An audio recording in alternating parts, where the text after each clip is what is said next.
Our modern work environments are full of distractions. Having better focus is the ultimate currency in getting more done and being more productive. Today, we have 3 high leverage tips on how you can increase your focus. Before we do that, I'm Jake. I'm here with Andre, as always, and we're going to dive into the first point here, which is to remove barriers to focus. This is the first place to start, is just remove the barriers so that you can focus in the first place. So, Andre, what's your take on that? Removing barriers to focus is probably the number one most important thing that we can do to increase our focus. It makes it easier for us to actually get to what we are trying to focus on, and it prevents the stream of focus from being cut off. And the biggest way that we can remove barriers to focus is kind of taming the technology around us. Like, tame our phones. I make mine black and white. And so like I have grayscale phones. I have all my apps that are distracting for me on embedded in a different tab. So I have to go through like 3 different clicks. Like I've just everything I can to prevent the distractions. Design your environment. Yeah, that's definitely, I think, a super important way to approach it is plan ahead, right? Like, you know what you're going to be distracted by. Your phone's going to buzz.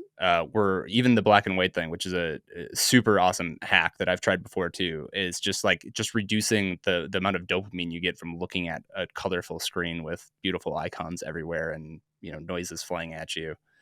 The other really high level improvement I think you can make is reducing your stress overall, right? Like, the more stressed you are, the less your brain is going to be able to focus because it's trying to solve some outside problem, right? Like, if you, and this goes all the way back to, our ancestors and evolution. And like, if we think there's a lion lurking around that might try to eat us in the middle of the night, like, we're not going to be able to focus on, hanging around the campfire and telling a story to our kids or whatever, because we're worried about that lion. So just taking note of what are the major stressors in your life. And I mean, I think we have 2 really good like angles on this first point on removing barriers, is like, remove the small level stuff, like your phone and the obvious distractions sitting around you in your environment, and then look at the really high level, top level things that are stressing you out. Yeah, finding ways to mitigate and remove those high level stressors and anxiety inducing areas in your life, super important. It's the reason why everybody talks about nailing your exercise and diet and sleep is because those are like the best ways to reduce your general stress and anxiety, even in things that you can't necessarily change immediately. So creating that holistic, like more balanced person is super helpful for that. And another thing that we can do to remove the barriers is we need to cut down on our willingness to do multitasking. Multitasking is one of the biggest traps that feels incredibly productive, but really isn't. There's so much cost, so much time cost in switching. And part of the reason multitasking became so prevalent everywhere is that looking busy as a knowledge worker is equated to being effective as a knowledge worker, even though it's not true. It's not really true, but that the appearance of always doing things, it really helps you succeed in corporate. So everyone's doing this, and it's actually suppressing true productivity. Yeah, and that just gives me a flashback. I won't deep dive into it, but it's like everything that I hate about looking busy. Is my first job. I worked fast food. I worked at Arby's, and I remember my man. I remember, I was like 13 or something. I was just a kid, and yeah, I would be like ringing up at the cash register, right? And if I wasn't moving, my manager would just yell at me, be like, "You got to be doing something. Like, you got to be like wiping the counter or doing something." And it like that moment right there, I think, changed my life. Where it was like, I am never doing this ever again in my life. Like, I hate everything about this. I worked at a grocery store, same kind of deal. Hey, you're not currently doing stuff at the register. Go push some carts in. Go check on the bathrooms to see if they need to be cleaned. I'll be like, what? Come on, like we just finished a really busy hour, and I have like 30 seconds of downtime here, and you're just like booting me in the tush to go get doing some other thing that can wait a little bit. But yeah, multitasking, it's a trap. Like it feels like you're doing the right thing, but it isn't usually the right thing.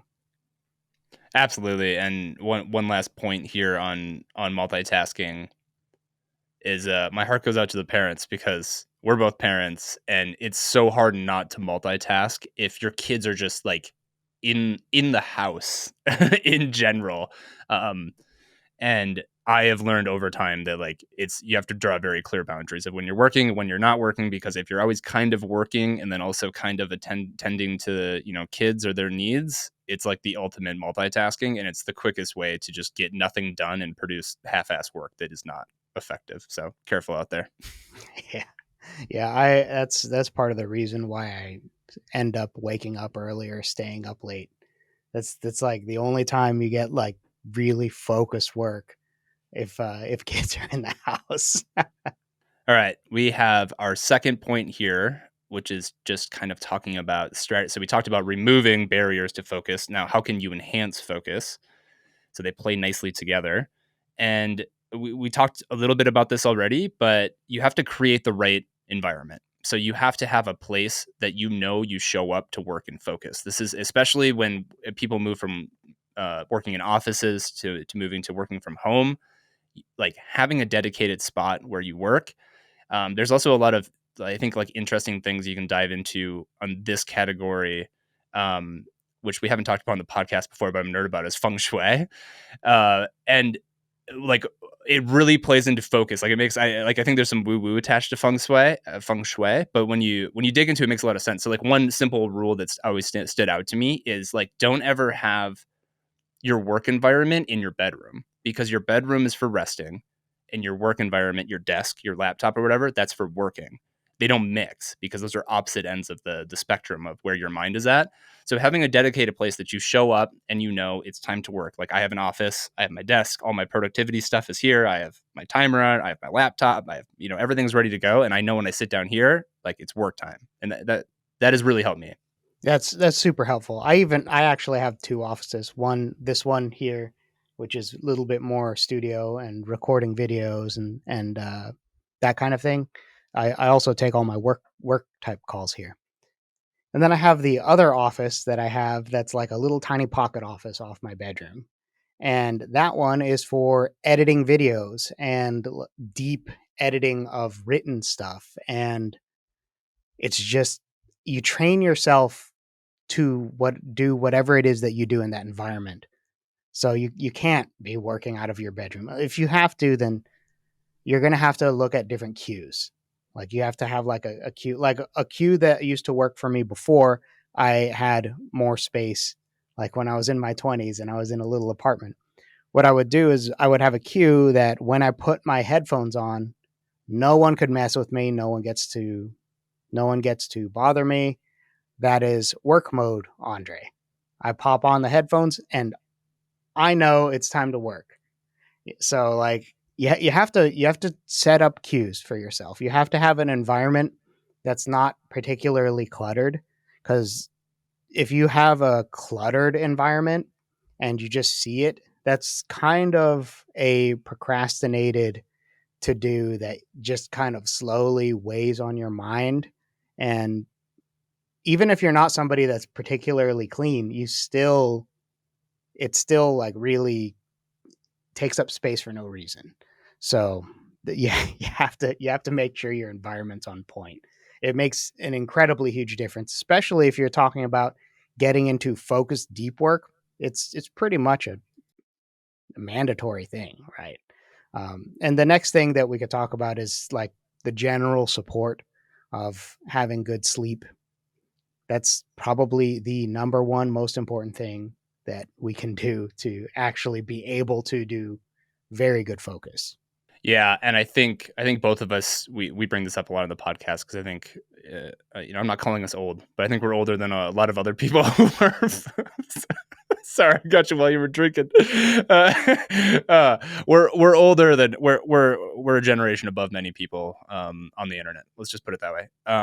And sleep impacts. I think the older you get, the bigger sleep, the more sleep impacts you, the more lack of sleep impacts you. We're both parents, so I think we're extremely sensitive to it. But as much as I think we see the results of it in our life build up over time, looking back when I was younger, it still dramatically affected me. Like all those days that I woke up with a hangover and I didn't sleep well or whatever, and I was able to power through it. It was like I was able to power through it because I was young and I was healthy and I was full of energy, but it wasn't optimized. Like I could have got a lot more done. And in hindsight, that is much higher priority than some of those things. I'm not saying don't have fun. Have fun. If you're young, go out and have fun. Uh, but sleep's important regardless, no matter what your age is. Yeah.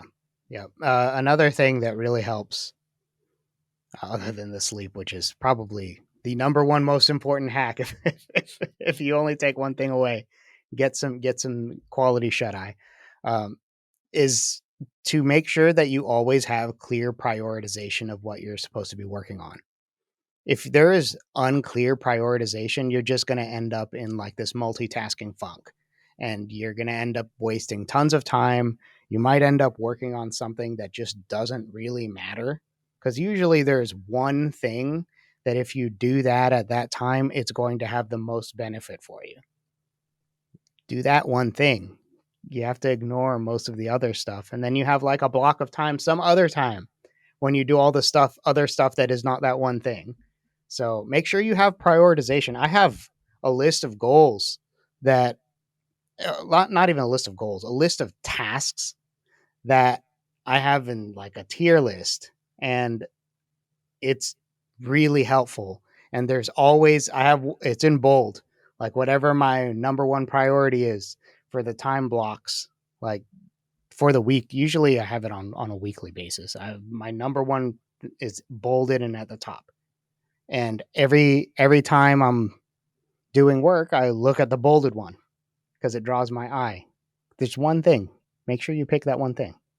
Absolutely. Prioritization is probably the number one tip here, right? And don't just pick something for the sake of picking it. Like have a reason backed up why you're doing it.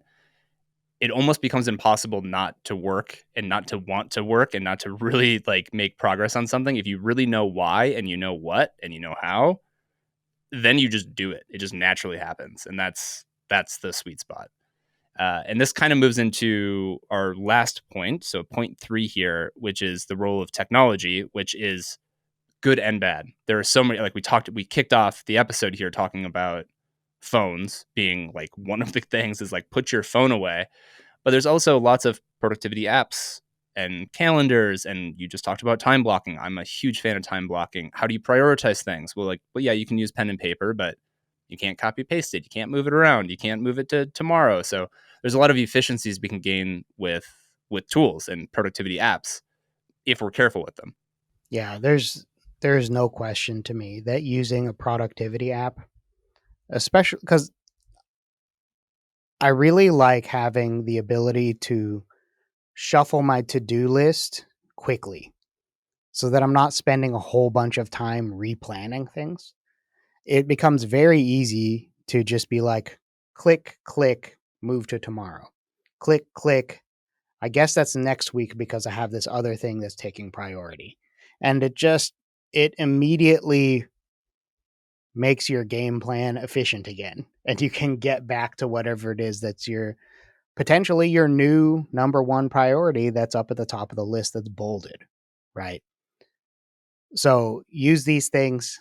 Don't come up with a very simple system. Don't overcomplicate it, and try to stay there instead of clicking on Instagram and all that kind of stuff. Use the productivity apps the right way. Yeah, absolutely. I could probably teach a course on how to waste all your time by setting up your productivity system because I've spent a lot of time doing that. I'm a nerd about tools and software. Um, so it's something I'm always working against is like, don't overplan, don't overcomplicate it. When I find myself doing that, it's because I don't have clear priorities. So I spend more time trying to figure out how I can figure out what my priorities are, which is a trap. Don't do it. Just Keep it simple. Figure out what is immediately in front of you and what you can do. Work on that. The rest will start to figure itself out over time. And then the role of technology and focus, I think the last thing we can just touch on again, just to maybe close this whole loop, is using technology in a negative way. Keep your phone away from you. Like I would say, sure, you have the productivity apps on your phone. Here's a perfect example: timers, like Pomodoro timers, right? Like being able to time your work. There's a ton of mobile apps to do that, and it's very easy to just set your phone on your desk and like do that. Maybe get a separate timer. Maybe it's not your phone, or maybe it's something on your computer that is not as we're so tuned into our phone and just pick it up and start checking notifications. Or at least for me personally, my computer's a little bit more sacred. Like it's a little bit more focused because it's not popping up with notifications all the time. Um, but yeah, set those boundaries with technology. Like when it's work time, it's work time. Put the phone away. Put whatever's going to distract you somewhere else.